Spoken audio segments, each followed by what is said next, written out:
ભૂત ભગાવનાર બાબા તો આવ્યા, પરંતુ લાગે છે કે તેમને રાજકોટ નહીં સુરત જવાની જરૂર હતી.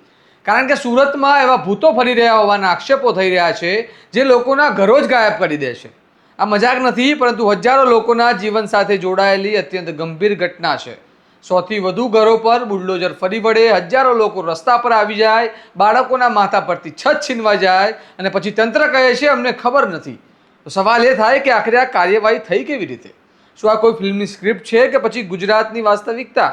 જો લોકો વર્ષોથી પ્રોપર્ટી ટેક્સ ભરે, વીજળીના બિલ ભરે, સરકારી દસ્તાવેજો ધરાવે અને એક દિવસ અચાનક બુલડોઝર આવીને બધું જમીનદોસ્ત કરી દે, તો તેને વિકાસ કહેવાય કે પછી સત્તાનો અહંકાર? અને સૌથી મોટો સવાલ એ છે કે શું નાસિરનગરમાં ગેરકાયદેસર બાંધકામ હટાવવાની કાર્યવાહી હતી કે પછી તેની પાછળ કરોડોની જમીનને લઈને કોઈ મોટો ખેલ ચાલી રહ્યો હોવાના સ્થાનિકોએ આશંકામાં કેટલું સત્ય છે?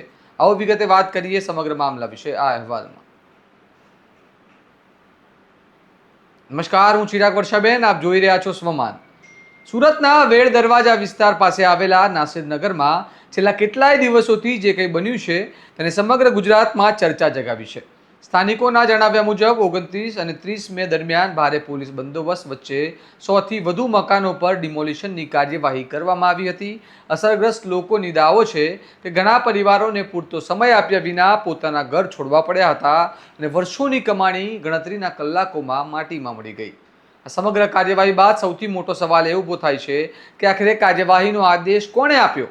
સ્થાનિકોનો દાવો છે કે ઘટના સ્થળે પોલીસ પણ હતી, અધિકારીઓ પણ હતા અને બુલડોઝર પણ હતા, પરંતુ હવે જ્યારે જવાબદારીની વાત આવે છે ત્યારે કોઈ વિભાગ સ્પષ્ટ રીતે જવાબદારી લેવા તૈયાર નથી. આ જ કારણ છે કે સ્થાનિકો આ સમગ્ર ઘટનાને ગોસ્ટ ડિમોલિશન કહી રહ્યા છે, એટલે કે ભૂતિયા ડિમોલિશન કહી રહ્યા છે. એટલે કે કાર્યવાહી થઈ ગઈ, ઘરો તૂટી ગયા, લોકો બેઘર થઈ ગયા, પરંતુ જવાબદારી સ્વીકારવા કોઈ તૈયાર જ નથી. આ સમગ્ર મામલામાં વધુ એક ચર્ચા પણ જોર પકડી રહી છે. સ્થાનિકોનો દાવો છે કે નાસિરનગર વિસ્તાર આજે કરોડો રૂપિયાની કિંમતી જમીન ધરાવે છે. તેના કારણે કેટલાક લોકો સવાલ ઉઠાવી રહ્યા છે કે શું આ વિસ્તાર ખાલી કરાવ્યા બાદ અહીં કોઈ મોટો પ્રોજેક્ટ લાવવાની યોજના છે? શું બિલ્ડર લોબી અથવા અન્ય પ્રભાવશાળી હિતો આ સમગ્ર ઘટનાક્રમ પાછળ હોઈ શકે? તો કે અત્યાર સુધી આ પ્રકારના કોઈ પણ આરોપોની સત્તાવાર પુષ્ટિ થઈ નથી અને કોઈ તપાસ એ દિશામાં પૂર્ણ થઈ નથી. પરંતુ અસરગ્રસ્ત પરિવારોનું કહેવું છે કે જો વર્ષોથી લોકો અહીં રહેતા હતા, ટેક્સ ભરતા હતા અને વીજળી પાણીના જોડાણ સાથે સરકારી દસ્તાવેજો પણ ધરાવતા હતા, તો પછી અચાનક આટલી ઉતાવળમાં કાર્યવાહી કરવાની જરૂર કેમ પડી? જો કાર્યવાહી કાયદેસર હતી તો યોગ્ય નોટિસ અને સંપૂર્ણ પ્રક્રિયા અંગે લોકો હજુ પણ સવાલો કેમ ઉઠાવી રહ્યા છે?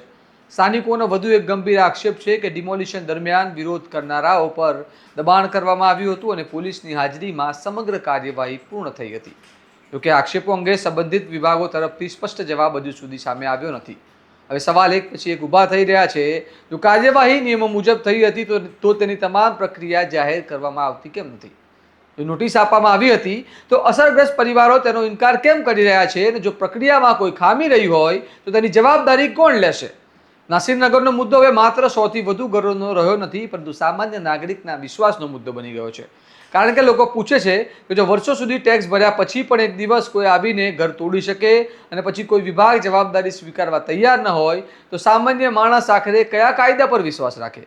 એક તરફ હજારો લોકો બેઘર બન્યાનો દાવો થઈ રહ્યો છે, તો બીજી તરફ સમગ્ર રાજ્યમાં ચર્ચા ચાલી રહી છે કે આ જમીનનો આગામી ઉપયોગ શું થશે? શું અહીં ખરેખર કોઈ મોટો પ્રોજેક્ટ આવશે કે પછી આ તમામ આશંકાઓ માત્ર અફવાઓ છે? આ તમામ સવાલોના જવાબ હવે સત્તાવાર તપાસ અને કાયદાકીય પ્રક્રિયા બાદ જ સ્પષ્ટ થશે. પરંતુ એટલું ચોક્કસ છે કે આ સમગ્ર ઘટનાએ તંત્રની કામગીરી, પારદર્શિતા અને જવાબદારીને લઈને ગંભીર ચર્ચાઓ શરૂ કરી છે અને મામલો હાઈકોર્ટ સુધી પણ પહોંચ્યો છે. તમારું આ મામલે શું કહેવું છે? શું નાસિરનગર ડિમોલિશન કેસમાં સ્વતંત્ર તપાસ થવી જોઈએ? શું સમગ્ર કાર્યવાહીનો રેકોર્ડ અને આદેશ જાહેર થવો જોઈએ? અને અમને કમેન્ટમાં જરૂર જણાવો. અને આ પ્રકારના વિશ્લેષણાત્મક અહેવાલો માટે તમારા સ્વમાનને લાઇક, શેર અને સબસ્ક્રાઇબ કરવાનું ભૂલતા નહીં. નમસ્કાર.